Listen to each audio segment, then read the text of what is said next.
Alors, vidéo de présentation du TP2. Après les besoins du végétal, la partie gauche, l'équation de la photosynthèse. On s'intéresse maintenant à la partie droite, donc dans le grand B, synthèse dans le végétal. On va tout d'abord montrer l'importance et le rôle de la chlorophylle et de la lumière pour la photosynthèse. Dans cette expérience, il s'agit de prendre un fragment d'élodée que l'on met dans un entonnoir, que l'on surmonte d'un tube à essai, et vous allez voir des petites bulles s'échapper de l'élodée, donc du gaz, ou pas, suivant les conditions. Mais la question est, quel est ce gaz? Est-ce bien le dioxygène que l'on a écrit dans l'équation? Et donc, pour prouver qu'il s'agit de dioxygène, on va faire le test du tison, c'est-à-dire qu'on va mettre en contact une allumette incandescente, donc une allumette qu'on a allumée puis éteinte, qui a encore le bout rouge. On va retirer le tube et mettre notre allumette à côté. Et si l'allumette se rallume, c'est qu'il s'agit de dioxygène. En l'occurrence, elle va se rallumer dans les deux premiers cas, donc quand l'élodée est éclairée.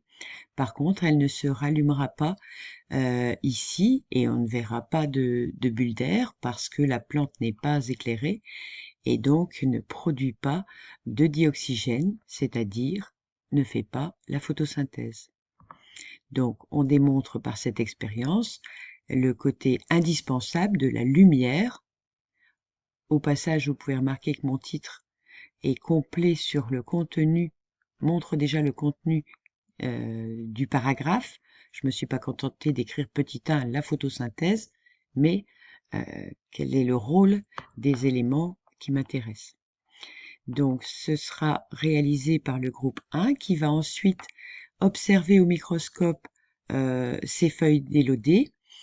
L'avantage de l'élodée, c'est qu'elle ne possède que 2 couches de cellules d'épaisseur et donc elle est transparente. Donc on peut directement l'observer sans faire de coupe. Et vous voyez par exemple ici le noyau de la cellule qui est ici en vision, enfin qu'on l'on voit de manière incomplète. Vous voyez des chloroplastes, on imagine des vacuoles parce que les chloroplastes circulent dans le cytoplasme tout autour, mais aussi dans le cytoplasme qui se trouve entre les vacuoles quand il y a plusieurs vacuoles.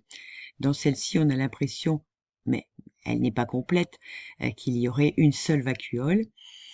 Donc, ce que l'on voit surtout ici, ce qui nous intéresse au niveau des synthèses, c'est que la plante fabrique de l'amidon, mise en évidence grâce à l'œil D, uniquement lorsqu'elle est éclairée, puisque ces photographies 1 correspondent aux observations pour les deux précédentes documents qui étaient éclairés. Donc à nouveau, on montre que l'éclairement des plantes est indispensable aux synthèses. Alors synthèse tout d'abord de glucose, puis ensuite polymérisation en amidon. Mais on verra ça dans un groupe suivant de ce même TP. Par contre ici, on a les chloroplastes qui sont restés verts, donc qui ne sont pas colorés de couleur sombre, brun à noir, par l'eau iodée. Donc pas d'amidon s'il n'y a pas de lumière. Cette expérience, je vous la laisse interpréter. C'est une expérience qui est aussi nécessaire de connaître en tant qu'argument. C'est l'expérience d'Engelmann, qui est faite à partir d'une algue et de bactéries. Donc, vous lisez, vous analysez dans votre cours. N'hésitez pas à laisser un petit peu de place pour la correction qui sera faite par les élèves du groupe 1. Je vous invite tous à faire un schéma de chloroplastes vu au microscope électronique cette fois, à transmission, MET. Donc schéma de cette structure cytoplasmique, bien sûr, verte, mais je rappelle qu'en microscopie électronique, on n'a que du noir et du blanc. Par contre, vous mettrez les annotations non pas en plein milieu du schéma comme sur la photographie ici, mais à l'extérieur et à droite comme on l'a revu précédemment. Vous pourrez aussi analyser cette expérience et ce sera corrigé ou confirmé par les élèves du groupe 1. On arrive à la conclusion de ce premier paragraphe, notion 6, que vous recopiez de votre liste. Deuxièmement, la conversion chimique qui va être traitée par les élèves du groupe 2, qui vont commencer par réaliser une chromatographie, c'est-à-dire une séparation sur un papier qu'on appelle un papier Whatman, grâce à un solvant, des éléments d'un mélange. Quel est le mélange? C'est le contenu des pigments de la feuille. La feuille nous paraît verte, mais finalement, quand on sépare les pigments, on constate que cette feuille verte est composée de 4 pigments, la chlorophylle B, la chlorophylle A, qui sont toutes les deux vertes, un petit peu plus sombres pour l'une que pour l'autre, les xanthophiles qui sont jaunes, et enfin les carotènes qui sont oranges, c'est mal représenté sur ce schéma. Ceci est un document que vous pouvez retrouver sur Internet. Donc les élèves vont, à l'aide d'une baguette de verre, écraser une toute petite portion de feuille pour avoir une tache très concentrée. Une seule suffira, contrairement à ce modèle, bien au centre et au niveau du pointillé tracé, pour que la feuille trempe légèrement dans le solvant, ce qui fait que le solvant va migrer par capillarité, va remonter par capillarité, mais ne va pas tremper le dépôt réalisé. C'est indispensable, sinon le résultat ne sera pas réussi. On peut faire la même chose avec des feuilles rouges, mais je ne sais pas si vous en aurez en TP. Et on pourrait penser qu'il n'y a pas de chlorophylle dans une feuille rouge. Ça pourrait être une problématique. Est-ce qu'une feuille rouge, est-ce qu'un arbre à feuilles rouges, par exemple, réalise la photosynthèse? Eh bien, grâce à ce résultat de chromatographie, on peut dire oui, tout à fait, puisqu'il possède des pigments chlorophylliens, mais ceux-ci sont cachés par un pigment rouge vif qui rend en fait la feuille, avec ce mélange de rouge et de vert, un peu bordeaux. Au passage, les pigments, qui ont migré le plus loin, sont les pigments qui sont les plus légers. Par contre, les pigments les plus lourds, donc qui sont les plus nombreux, vont peu migrer, voire pas du tout. Ici, vous le voyez pour les anthocyanes. C'est pour ça que c'est elles qui dominent dans la couleur de la feuille. Ce qui nous permet d'écrire qu'une feuille rouge contient en plus des pigments chlorophylliens, des anthocyanes. Ce document va être analysé par les élèves du groupe 2. Je vous invite tous à préparer une analyse et à laisser de la place pour la corriger ou la compléter. De la même façon, les élèves nous représenteront ce document. Théoriquement, vous avez déjà pris des informations dans votre cours. Il n'y a que le terme photolyse de l'eau qui n'a pas été noté. Ce qui amène à la notion 7 que vous copiez de votre liste de notions.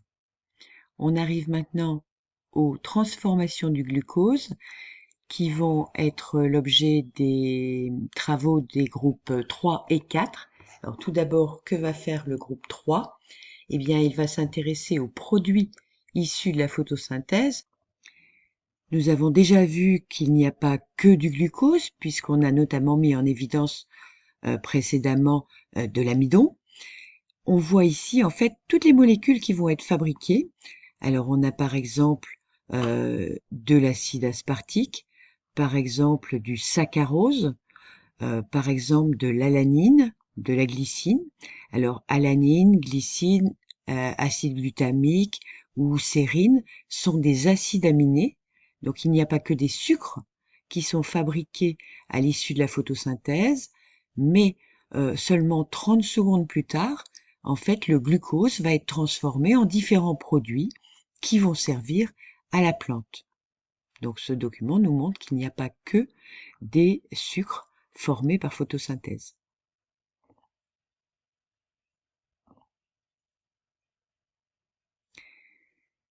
Les anthocyanes, que l'on a vu tout à l'heure dans la feuille rouge, sont notamment des produits dérivés de la photosynthèse.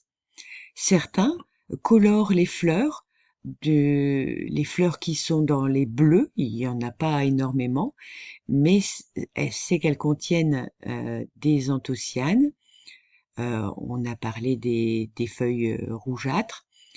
Pour les fleurs, ces pigments participent à l'attraction des pollinisateurs. On reviendra après à la reproduction de la plante, mais ces pollinisateurs sont extrêmement importants. Alors, au moment où je vous parle, je ne sais pas encore si vous aurez des fleurs bleues. Mon aide de labo n'est pas encore allée les chercher. Ou si vous utiliserez un oignon rouge qui présente lui aussi ces anthocyanes. Donc vous ferez une préparation microscopique très simple d'épiderme pour l'observer au microscope. Vous allez aussi faire un feu d'artifice avec, en pressant une orange, comme on le voit ici, des étincelles vont se produire puisque de l'essence existe dans l'orange et en particulier au niveau de sa pelure, de sa peau, qui s'embrase au contact d'une flamme. Donc, pas que des glucides. Ça, évidemment, je vais pas vous ramener un EVA pour récolter du caoutchouc, vous l'expliquerez à vos camarades. Et enfin, on devrait avoir des euphorбes pour observer au microscope ces petites structures. Vous analysez ce document pour le présenter, enfin pour être prêt pour la présentation de vos camarades qui le corrigeront. Donc n'hésitez pas aussi à laisser une petite place, ainsi que ce document. Alors celui-ci, je vous conseille carrément de le copier. Les élèves du groupe 4, enfin, vont réaliser ce qu'on appelle une activité de type ECE. Épreuve de capacité expérimentale, vous avez une fiche méthode dans votre poly, donc n'hésitez pas à la découvrir, cette fiche méthode. Donc, deux grandes étapes, proposer un protocole expérimental, réaliser ensuite bien sûr l'expérience, puis présenter les résultats et les exploiter. C'est ce qu'on appelle aussi un TP-Bac.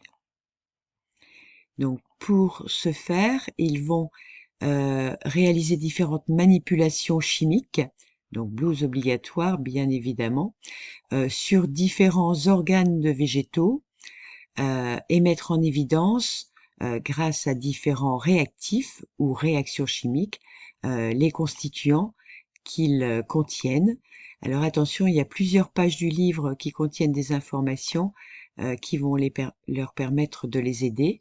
Donc là aussi, prenez des notes sur les techniques qui pourront vous être demandées en ECE et analysez les différents documents. J'arrive en fin de vidéo. Ils nous présenteront les résultats de leurs expériences ainsi que de celles qui sont présentées dans le livre ici. Ils réaliseront également cette expérience avec l'eau iodée. Ce qui nous permet de conclure que les sucres circulent dans tous les organes de la plante où ils ont été métabolisés grâce à des enzymes variées en produits assurant les différentes fonctions biologiques, la croissance, le stockage et les interactions. Ce qui amène aux deux sujets de grand oral.